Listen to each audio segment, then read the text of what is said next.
హస్తినలో రాజకీయం వేడెక్కుతోంది. త్వరలోనే అసెంబ్లీ ఎన్నికలు జరగనుండడంతో పార్టీలు ఇప్పటికే తమదైన శైలిలో రాజకీయం చేయడం ప్రారంభించాయి. ఈ క్రమంలోనే త్వరలో ఢిల్లీ సీఎం అతీషిని ఏదో ఒక తప్పుడు కేసులో అరెస్టు చేస్తారంటూ వ్యాఖ్యానించారు మాజీ ముఖ్యమంత్రి ఆప్ అధినేత అరవింద్ కేజ్రీవాల్.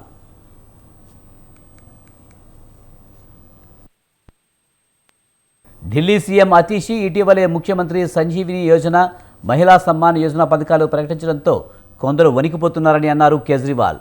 అందుకే ఆమెను తప్పుడు కేసులో ఇరికించేందుకు ప్రయత్నిస్తున్నారని ఆరోపించారు.